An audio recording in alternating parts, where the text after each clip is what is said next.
Welcome to Story Medicine. I am Joe Summerfield. For over 20 years, I've been working to better understand and support people in navigating this human experience.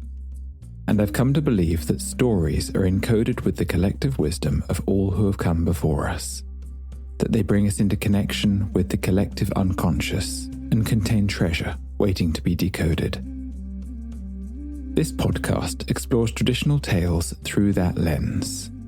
Each episode offers a story told in full, an exploration of the medicine it may be offering, and 3 practices to help you to integrate that medicine. Today's story comes from ancient Greek mythology. Chiron, the centaur, the teacher, the healer, appears across Greek sources spanning nearly 1,000 years, from Homer's Iliad in the 8th century BCE through to Ovid, writing in the 1st century CE. Different sources give slightly different details, and where they vary, I will note it in the telling. This episode also connects to an earlier one. If you've heard Season 1, Episode 14 on Prometheus, you'll recognize a figure who appears near the end of today's story. If you haven't, it's worth going back to. But it's not essential. The medicine here stands on its own. Today's story explores a type of alchemy, the transformation of wound to gift, and it asks what it means to aim a life at something worth pointing at. Let's begin. Part 1. The story. There was once a creature unlike any other. He was born on Mount Pelion in Thessaly, a mountain of deep forest, cold springs, and shifting mist. His father was Cronus, the eldest of the Titans, who had once ruled the world before being overthrown by his son, Zeus. His mother was Philyra, an Oceanid, a daughter of the sea. The circumstances of his birth were far from ideal. Cronus had pursued Philyra against her wishes, and when his wife Rhea came upon them, he transformed himself into a stallion to disguise what he'd been doing, and he fled. His flight would leave its mark on the child that would be born. On giving birth, Philyra looked upon her child, half man, half horse, and she couldn't bear it. She prayed to the gods to be released, and they transformed her into a linden tree. So Chiron entered the world abandoned by both parents before he had even drawn his first breath. And then he was found by the god Apollo. Apollo took the orphaned creature in, and with his twin sister Artemis, raised him on the mountain. Between them, they poured everything they had into this strange, unwanted child: medicine and herbs, music and poetry, archery, hunting, dance, the movements of the stars, and the art of prophecy. And so the child that nobody had wanted became the wisest creature in all of Greece. And he made his home in a cave on Pelion, and the heroes would come to him. They came to him as boys, mostly. Jason came, who would lead the Argonauts in search of the Golden Fleece, and Chiron taught him navigation and strategy and the art of leadership. Asclepius came, pulled still breathing from his dying mother's funeral pyre by Apollo, and brought to Chiron's cave. Chiron taught Asclepius the properties of herbs, how wounds work, and how the body holds pain and how it releases it. And Asclepius would go on to become the god of medicine. Peleus came too, and Chiron counselled him in how to win the sea nymph Thetis as his wife. And then Achilles came, Peleus' son, brought as a small child to the mountain, and Chiron raised him as his own. He taught the boy to hunt, to run, to fight. He fed him the marrow of bears and lions to make him swift and strong. And he taught him how to play the lyre, because a warrior who cannot feel is only half formed. All of this was Chiron's life, the cave on the mountain, and the fire, and the young men arriving unready and leaving capable of greatness. And then one day, Heracles came. Heracles at this time was in the middle of his great labours, the capture of the Erymanthian boar, and he stopped at the cave of another centaur, Fullest, on the lower slopes of the mountain. Most centaurs were wild creatures driven by appetite and violence. Fullest was different. He received Heracles kindly and offered him a meal. Heracles asked for wine, and there was a jar of sacred wine in the cave, but this wine belonged to all of the centaurs in common. Dionysus had gifted it to them, to be held until the right moment. But Heracles demanded for it to be opened at this moment anyway, and Fullest complied. The sweet aroma of the wine carried on the wind, and the wild centaurs came. They came frenzied and dangerous, armed with rocks and uprooted pine trees. Heracles fought them back with his arrows. Each one of them had been dipped into the blood of the Linnaean Hydra, a poison that nothing could survive. Chiron had come to watch. He wasn't a part of the fight. He stood at the mouth of the cave with Fullest. But in the chaos, one of Heracles' arrows found him. Different tellings describe this differently. In some it struck him in the knee, in others it struck him in the thigh.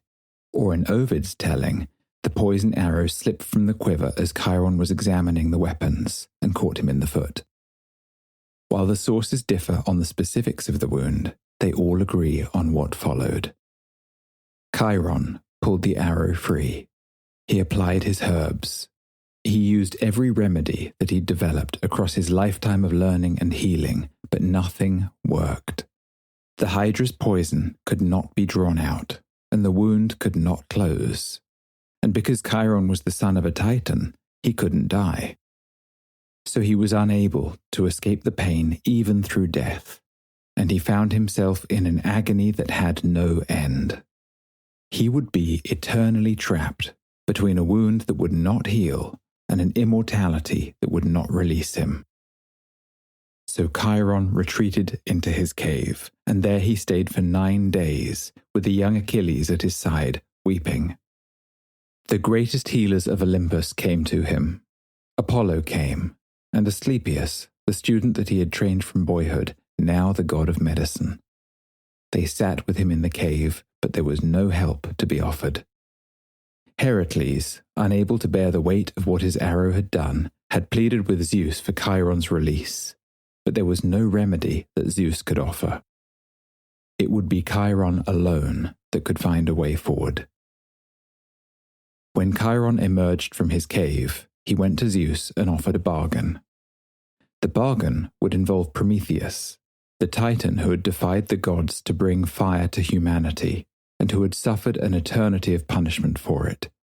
Ever since, Prometheus had been chained to a rock with an eagle tearing out his liver each day, only for his liver to grow back each night so that the cycle could start again the next day. His only opportunity for freedom from this eternal torture would be if another immortal surrendered their immortality in his place.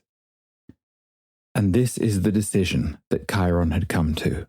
It would be he that made this exchange. So he gave up his immortality for Prometheus, and finally his wound took him. On his death, Zeus placed him amongst the stars, and you can still find him there. The constellation Centaurus, the centaur watching over us with his bow raised, aiming true at something beyond the edge of the sky. Part 2. The Medicine. Before we start, if you know somebody who might appreciate this story's medicine right now, please share this episode with them. And if you're enjoying the podcast and would like to help others to find it too, please subscribe and leave a review. Thank you. Let's start where the story begins. Chiron is born by violence into abandonment. His father flees in the shape of a horse, and his mother, looking at what she's made, cannot bear it, and she prays to be transformed into something, anything else. So as well as being abandoned, Chiron arrives into the world without a destiny declared and without a lineage to carry him. He arrives discarded, the creature that nobody wanted, left on a mountain before he even had a name. This is the first wound, and it is the one that shapes everything that follows. Apollo finds Chiron. Perhaps Apollo's status as god of prophecy is in play here. The twins, Apollo and Artemis, between them, take this abandoned, misshapen creature and pour what they have into him. And what perfect medicine that is for the infant cut off from his own lineage.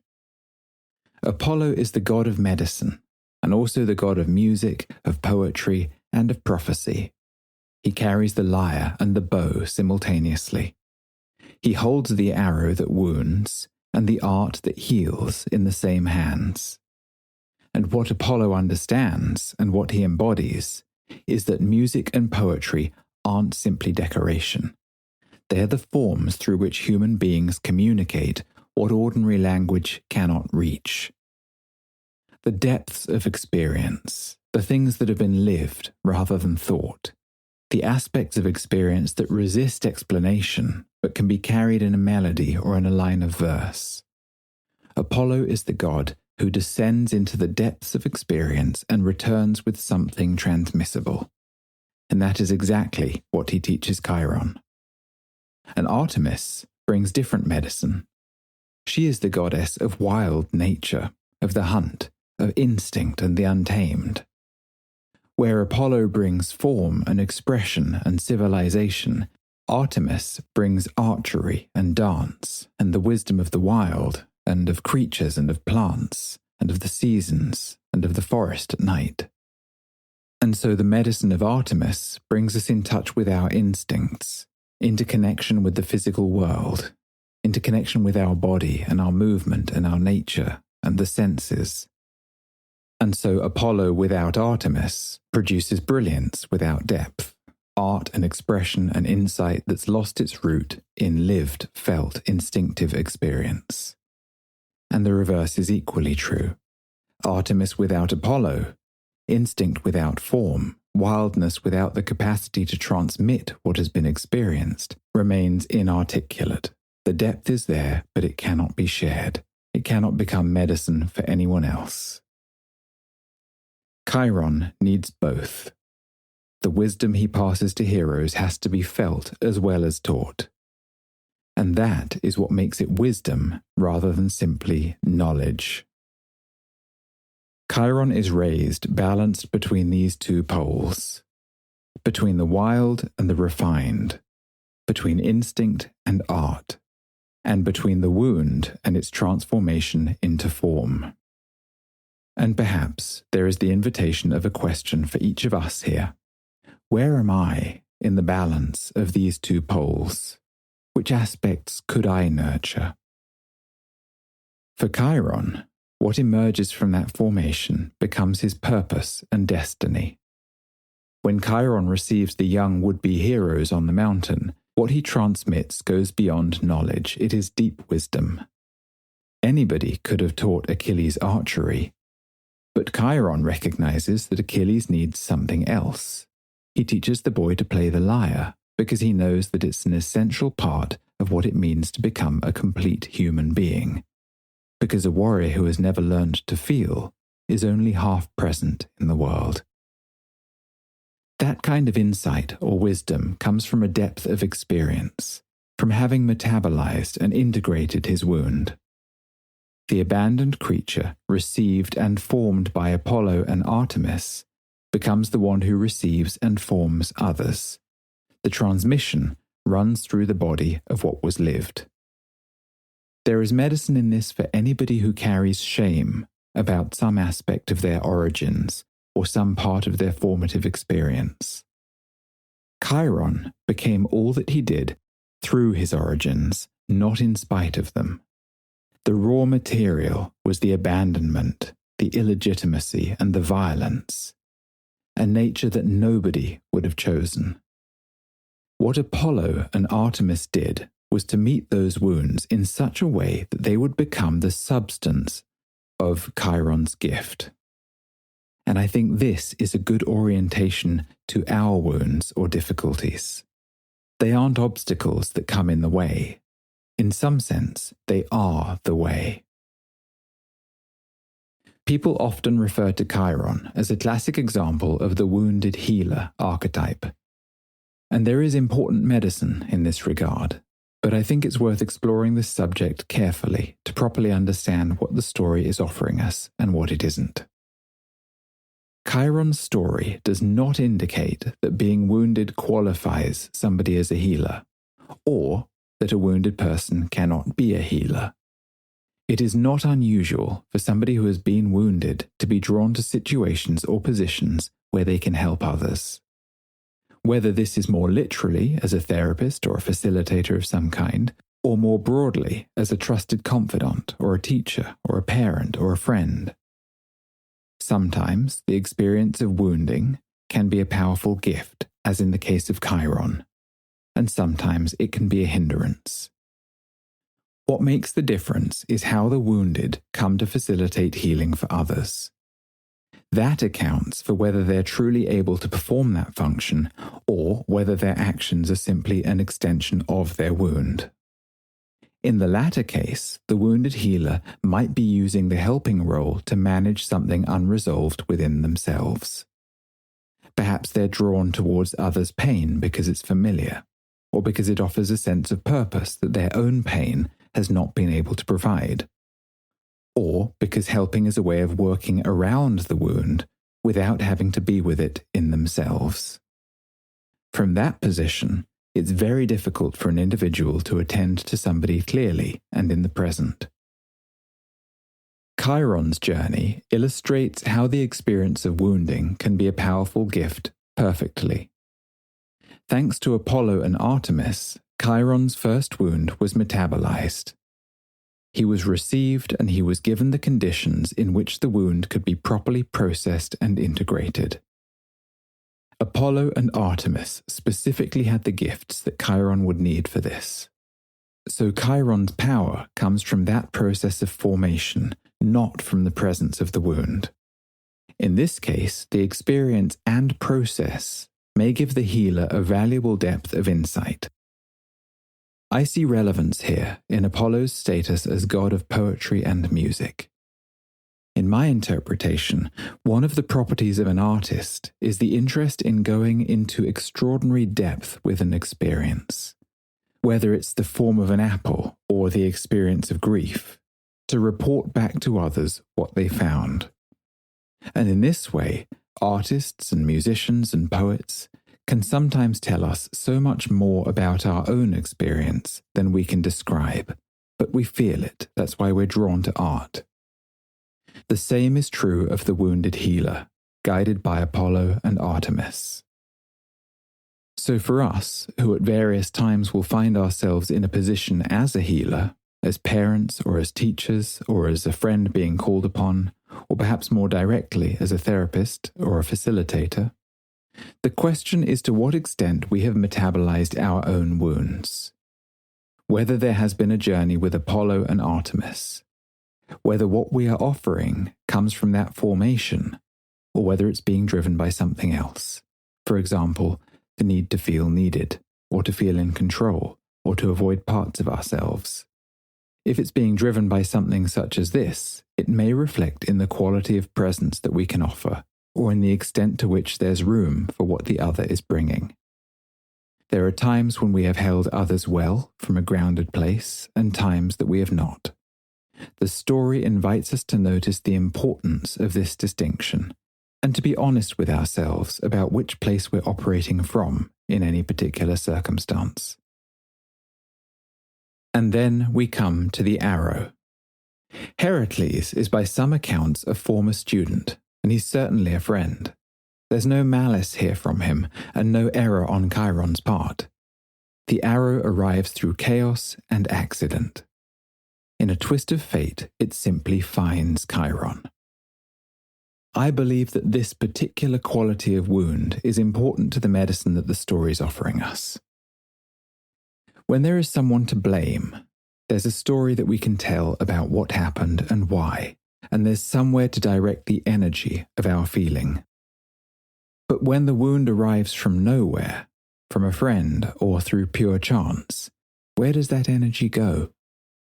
In our lives, it may be the illness that arrived without warning. It may be the loss that had no cause. It may be the thing that happened to somebody who didn't deserve it.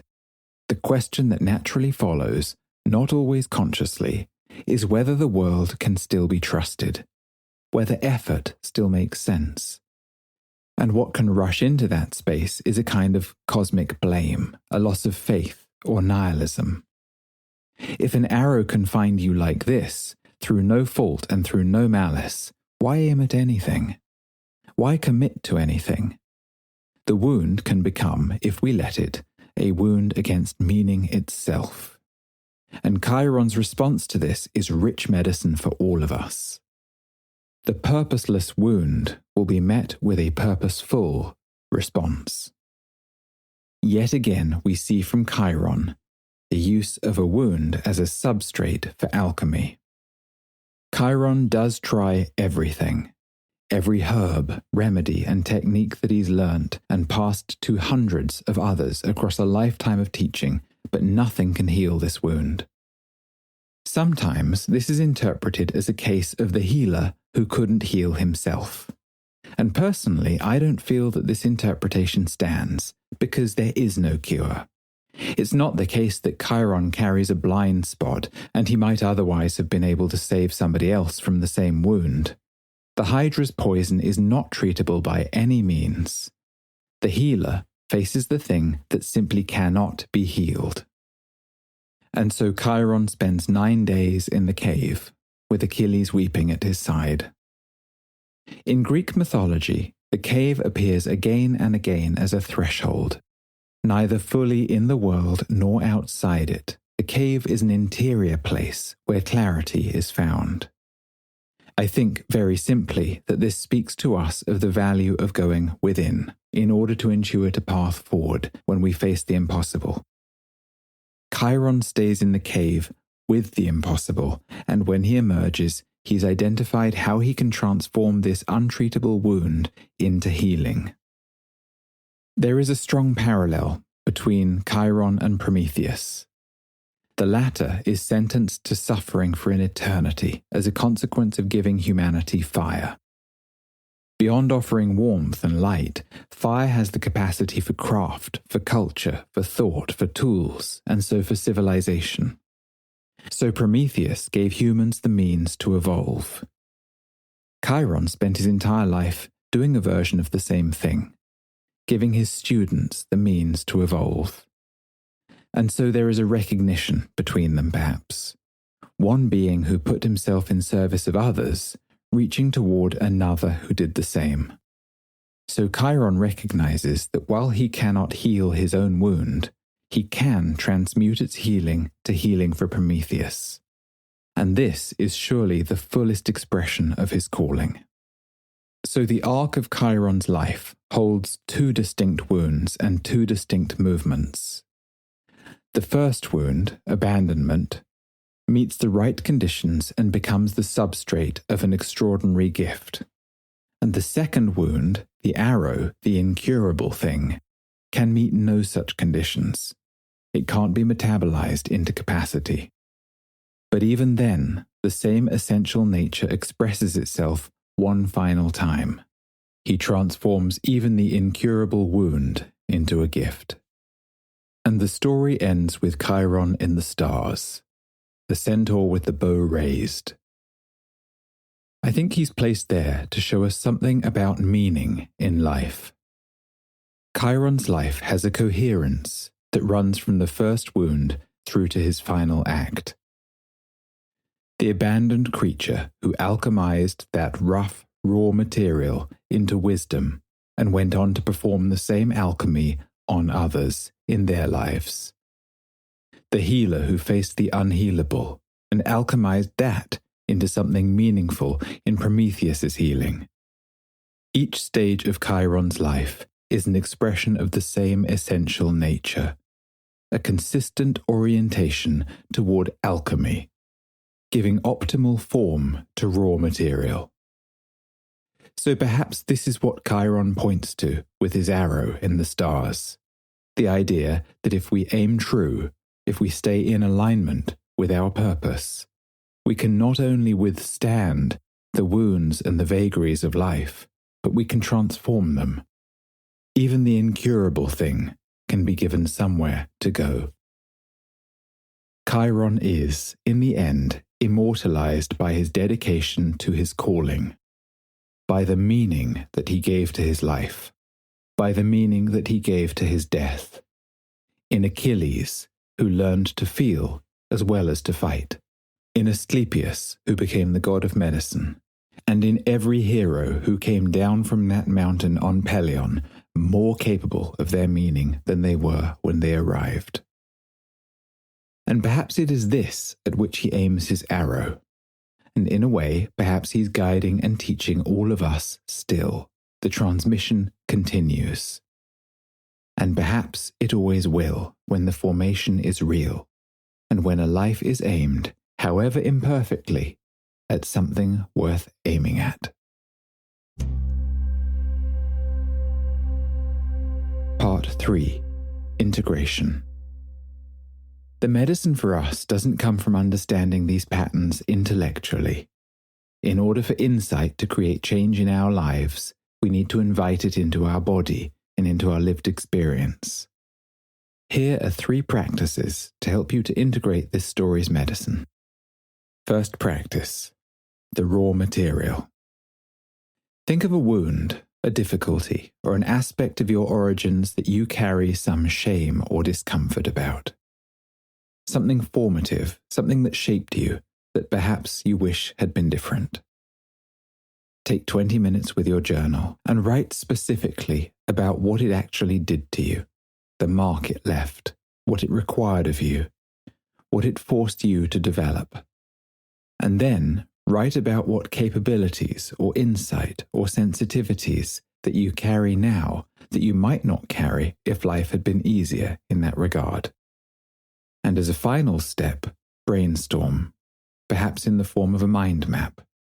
In what ways has this become, or might it become, a part of what you bring to the world? And equally, in what ways might it still be unmetabolized? Are you offering from the formation of that thing, or are there still places where you're being driven by it? Second practice, the cave. Bring to mind something in your life right now that feels impossible. Something that you have tried to resolve or to fix or to think your way through, and it remains unresolved. This practice asks you to stop trying to solve it just for a period of time. Choose a duration, 20 minutes or across several sittings, and sit with it without seeking a solution. No journal, no phone. Simply allow the impossibility to be present with you. Notice what it feels like in your body when you stop moving against that thing. Notice what, if anything, begins to shift when you stop trying to force a way through. In this practice, you are going into the cave. Clarity, when it comes, often comes from stillness rather than from effort. Third practice, the arrow. This story seems to be about meaning and about alchemy. So this practice is about meaning, and it asks a bigger question than the others. So your work on this may be ongoing. Look back across your life, including its difficulties, its wounds, its detours, its apparent obstacles, and notice, in what ways do you see a thread running through it? Where do you identify a consistent orientation, a consistent message, a consistent calling, something that you've returned to, something that has expressed itself across different circumstances, something that feels like it belongs to you in a particular way? And then write about your life from this perspective. Don't worry about using the right language. Just describe the thread as you actually see it. And finally, ask yourself, where am I on this arc? Am I currently living in alignment with that thread? And if not, what small steps could I take now to aim more truly at it. Remember, the arrow doesn't have to be perfectly aimed. It just has to be pointed at something that to you is worth pointing at. Chiron is still guiding us. The centaur on the mountain, the teacher in the cave, the healer in the stars. From the most difficult of starts, his life's work was the transformation of raw material into something valuable and important. His life was so consistently aimed that even the incurable wound became a part of his gift. For us, the arrow doesn't have to be aimed perfectly. It just has to be pointed at something we deem worth pointing at. The wisdom in these old stories waits patiently. I hope that this one's medicine found you where you needed it.